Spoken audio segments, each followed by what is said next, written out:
You ever have one of those days where everything feels off? Not just wrong address or bad traffic kind of off. I mean wrong, like the air itself is trying to warn you, but you just keep pushing through it. That's exactly what happened the day I met Curtis. It was the fall of 2016, right around Halloween. I was working as a delivery driver for a local courier company in a small, quiet town called Willow Creek, population barely 4,000. Mostly retired folks and families who waved from porches that all looked the same.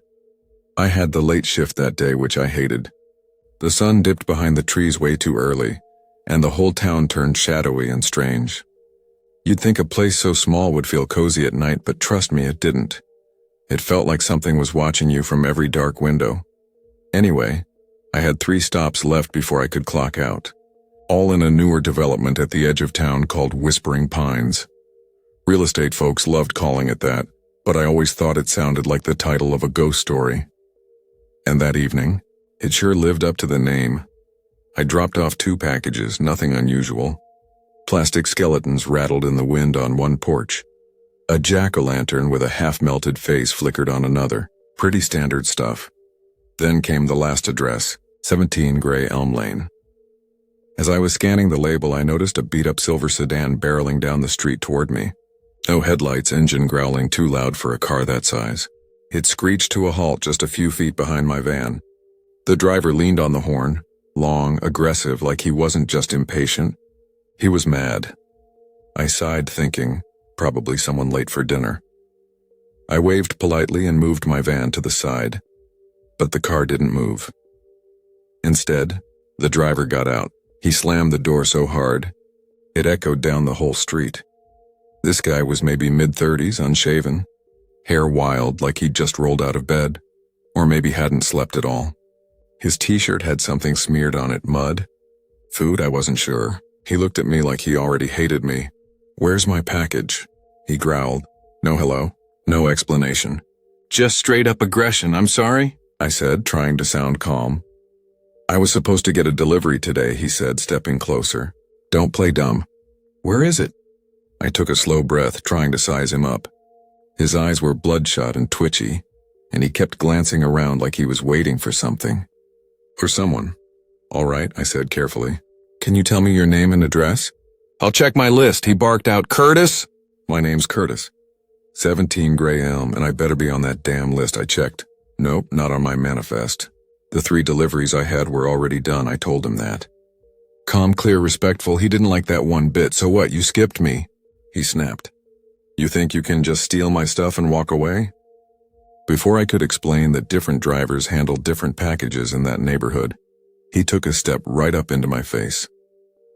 I could smell stale cigarettes and something else, something sour and rotten like spoiled milk left in a hot car. "Look, Curtis," I said, my voice low, trying to de-escalate. "There are other delivery vans on this route. It's possible one of them has your package. Maybe check your tracking number." Wrong move. He grabbed me by the collar and shoved me back against the van hard.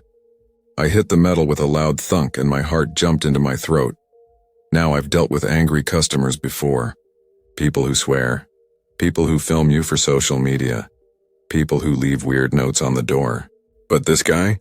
He wasn't just mad. He was unstable. And then things got weirder. As he held me there, breathing heavy, eyes wide, I heard it, a faint rustling behind him. At first, I thought it was just wind in the leaves, but it wasn't windy and the sound wasn't leaves, it was a shuffle. Like bare feet dragging across concrete. Curtis didn't seem to notice. But I did, and I swear I saw something move across the yard next door. Just a flicker of motion, low to the ground, pale, fast. I blinked. Gone. Curtis pulled out his phone, maybe to prove a point. But right then it buzzed. He looked at the screen. His face changed. "Delivered?" he muttered. I leaned over to look. Sure enough, there was a notification. "Your package has been delivered," with a photo of the box sitting neatly on his porch. That should have been the end of it, right? Wrong. He snapped his head toward me and snarled, "Why didn't you tell me someone else had it?" Then out of nowhere, he punched the side of my van so hard it left a dent. I flinched, expecting him to come at me again, but instead he froze and turned his head slowly toward the house across the street. His eyes locked onto something. His mouth opened like he wanted to scream, but no sound came out. I turned to look. There was someone or something standing in the doorway of that house. But it wasn't lit inside. Just a silhouette, very still, unnaturally tall. It didn't move, didn't blink. Curtis stepped back. "Not again," he whispered. And just like that, he bolted. Got in his car, tires screeching as he tore off down the road. I stood there for a few seconds, heart pounding, eyes locked on that dark doorway. But when I blinked, the figure was gone. I shook it off. Maybe it was a shadow, a decoration. My imagination. I was tired. I got in the van, locked the doors, and called the police. Told them about Curtis, how he'd assaulted me, the van damage, the whole thing. They said they'd look into it, and they did. Turns out Curtis wasn't even supposed to be living there. The house at 17 Gray Elm had been vacant for over 2 months. The owner? An older man named Harold Jennings. Disappeared without a trace. They found unopened mail piling up inside. No one had heard from him since early August. So who was Curtis? Where did he come from? No one knows. The police said the car was registered out of state, but the plates didn't match the VIN. Fake plates. The name Curtis didn't pull up anything either. It's like he didn't exist, and the package, still sitting on the porch 3 days later when I drove by, untouched. Now, every time I go out to Whispering Pines, especially around dusk, I get this sick feeling in my stomach. Like something's watching from the shadows, waiting. I haven't seen Curtis again, but I still dream about that figure in the doorway. And sometimes, late at night, I hear a faint rustling outside my apartment window, like bare feet on concrete, dragging slowly, waiting for me to come outside. You ever take one of those jobs that seems like easy money at first? But then something happens that sticks in your head so hard, you think about it every time you're alone at night? That's exactly what happened to me last December. I just turned 23, broke as ever after Thanksgiving, and picked up a seasonal delivery gig for a company called QuickBox. It wasn't glamorous. No real training, no uniform. Just a busted van they let you borrow and a scanner that beeped at you like a needy baby. I wasn't trying to start a career. I just needed enough cash to survive the holidays, maybe buy some gifts, and stay off my mom's couch. Most of the time it was easy stuff, drop off packages. Scan the code, take a quick picture, and you're out. I'd toss on some music, cruise through neighborhoods, and be home before 10. Then came December 18th, a night that messed with my head in ways I still don't like talking about. I was wrapping up my shift. Only had a few more stops to make. The last one was supposed to be near the edge of town. The app buzzed. Single package. No signature.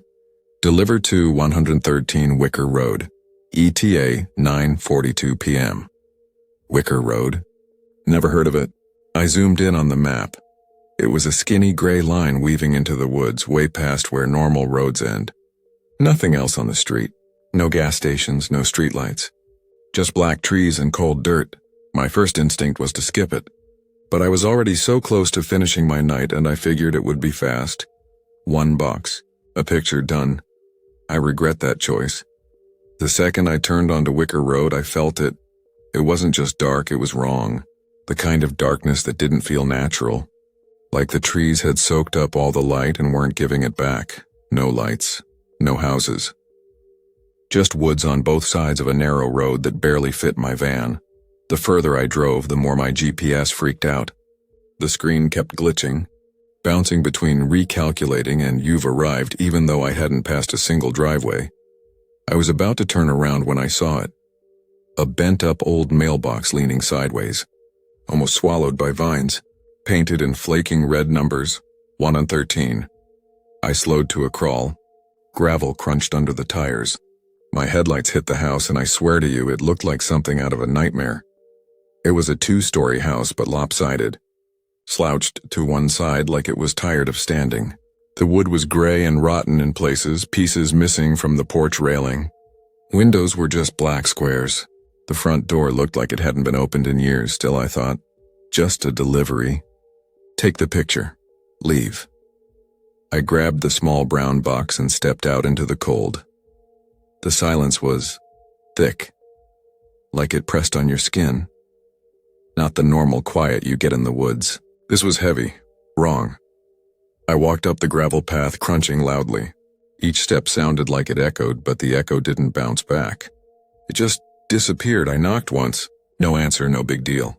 I pulled out my phone, held it up to snap a photo of the package on the porch. That's when I saw it. A light turned on upstairs. Faint at first. Cold blue, almost like a TV screen left on with the sound muted. And then someone appeared in the window, just standing there. Completely still, I froze. Tried to rationalize it. Maybe they were surprised by the knock. Maybe they were just curious. I raised a hand. Gave a small wave. Nothing. No reaction. I squinted, trying to see more. But the figure didn't move. Didn't blink. Just stared. Their face was shadowed. Almost like the light in the room didn't want to touch it. Their head was tilted like a dog hearing something strange. Then as I stood there trying to understand what I was seeing, another light clicked on. Ground level. To my right, another figure closer. This one was pressed right up against the window. Forehead nearly touching the glass. Just watching me, I swear I could feel it, like their eyes were crawling over my skin. Cold and unblinking. I took a step back. Both lights snapped off. Total darkness again, and then the running started. You ever hear a crowd running inside a house? Not walking. Not pacing, running fast, loud. Slamming footsteps like a group of people sprinting through the halls, hitting walls, banging doors. It wasn't just from one spot either. The sound was moving, upstairs, then downstairs, then across the ceiling above me. Back and forth, faster and faster. I wanted to bolt, but I couldn't move, and then I heard it. The front door creaked open behind me. I turned slowly. It was open just a few inches. Blackness inside. Not the kind of dark you get when the lights are off. The kind of dark that feels alive. I couldn't see anyone inside, but I heard something breathing. Wet, rattling breaths. Like someone choking on their own lungs. I was done. I dropped the package right there on the porch and sprinted back to the van. I barely got the door open. Jumped in, locked it, started the engine. Headlights hit the house just as I put the van in reverse, and what I saw made my stomach twist. Every single window was lit up. That same pale blue glow, and in every window, figures. Some were pressed against the glass. Some were hanging upside down. Some just standing there, heads tilted, watching. Not one of them moved. But behind them I saw shadows jerking like they were glitching. Like someone had messed up the frame rate of a video. I hit the gas and tore down Wicker Road. Gravel flew everywhere. My hands were shaking on the wheel. I didn't look back, but I still felt it, like eyes were on me. Dozens of eyes, watching, waiting. I didn't sleep that night, or the night after, or the one after that. I flagged the address in the QuickBox app as unsafe, but I didn't explain why. I just couldn't. A few days later, I mentioned the house to another driver, an older guy named Walt who'd worked there forever. I asked, "You ever hear of 113 Wicker Road?" He froze, real still, then he said, real quiet, "That place? It burned down years ago. No one's lived there since," I laughed. Thought he was joking. He wasn't. He pulled out his phone and showed me an old news article from 2004. House fire. Total loss. A family of 7, mom, dad, and 5 kids all died inside. No survivors. The weirdest part? The article said the fire didn't spread like a normal fire. No clear starting point. Investigators claimed it came from inside the walls, like something had burned outward. No one could explain it. Walt looked me in the eye and said, "That place isn't empty. It just isn't alive either." So yeah, if you ever get a delivery route and see Wicker Road on the list, don't go, I'm serious. Make up an excuse. Say the van broke down. Say you're sick, because that house, it doesn't want your package, it wants you.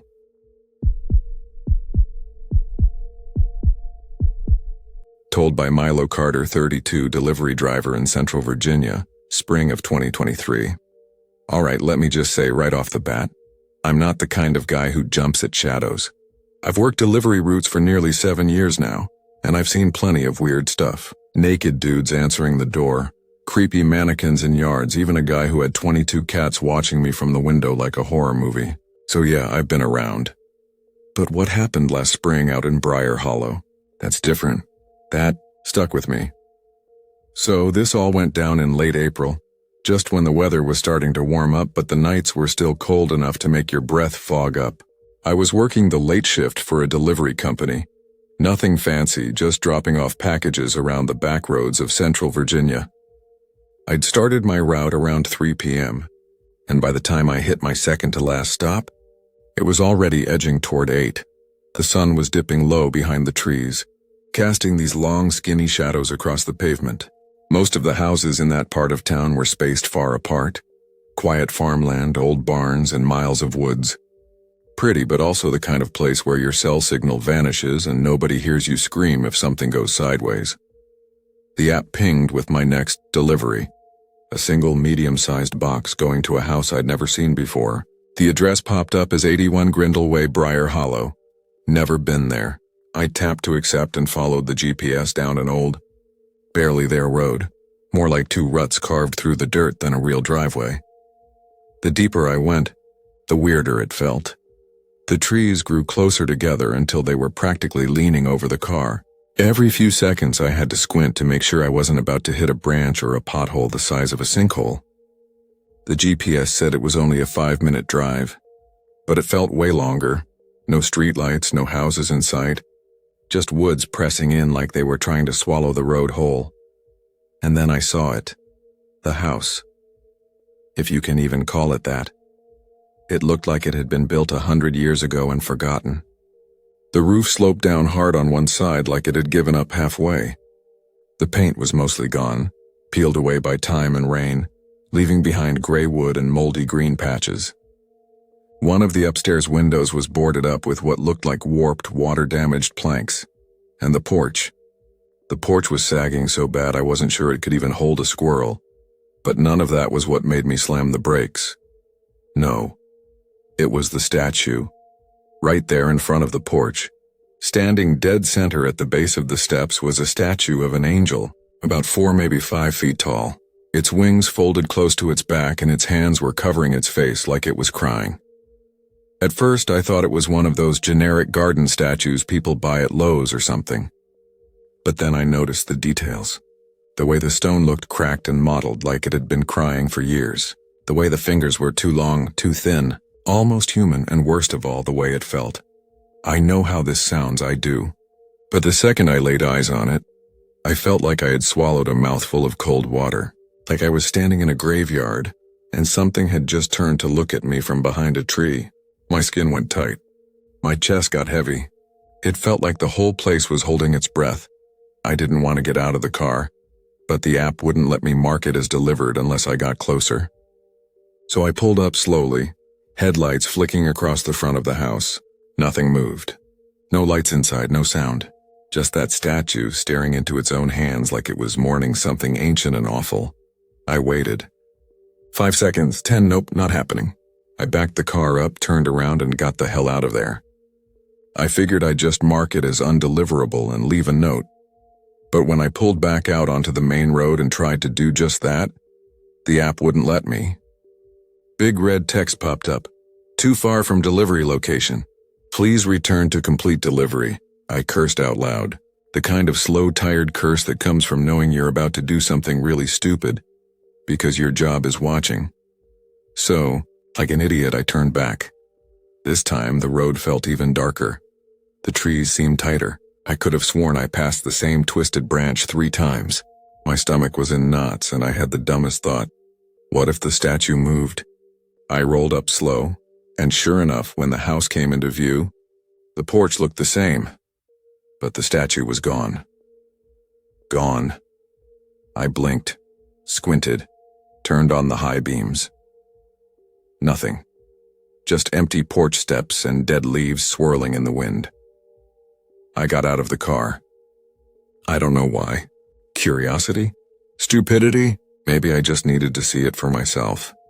The cold hit me hard. I stepped toward the porch, each footstep crunching on gravel and broken twigs. I half expected someone to swing the door open and yell, "Boo!" just to mess with me, but nobody came. The front door was closed. No sign of the package's recipient. I bent down, dropped the box near the porch steps, and tapped my phone to mark it complete. That's when I heard it. A soft scraping sound, like stone dragging on stone. It came from behind me. I whipped around, heart in my throat, scanning the trees with my flashlight. Nothing. Just trees and shadows and fog starting to roll in across the ground. But the sound didn't stop. It circled me, soft, slow scrapes, like footsteps made of granite. And then in the corner of my eye, something moved. I swear on everything I own. I saw the top of the angel's head, just barely peeking from behind a tree, maybe 20 feet into the woods, still covering its face. Still unmoving, but I felt it. It was watching me, even through its stone hands it was watching. I didn't breathe. I didn't think. I just ran back to the car, slammed the door, threw it into reverse, and sped out of there like the devil himself was giving chase. I didn't stop until I reached the highway. Even then, I kept checking the rearview mirror. I know what I saw, or at least, I know how it felt. The dread, the weight, the horrible sense that I'd interrupted something that didn't want to be disturbed. Ever since that night, I've felt off. I hear whispers when I'm alone in the van, see shadows where there shouldn't be any. One time I swear I saw a small shape standing by the edge of the woods on a different delivery route, just far enough away that I couldn't make out the face. But the posture, the height, the folded wings, it looked just like that statue. And here's the worst part. I've talked to a couple other drivers since then, just joking around, and one of them, a girl named Janie who runs routes up north, said, "You ever drop off at a place called Briar Hollow?" When I said yes, she turned pale and said, "That place with the angel?" We didn't say anything for a while after that, so yeah, that's what happened. I haven't been back there since, and if the app ever sends me in that direction again, I'm tossing my phone in a lake. But if you're ever out driving on a lonely road, and you see a statue where it shouldn't be, don't stop, don't look too close, and whatever you do, don't turn your back on it.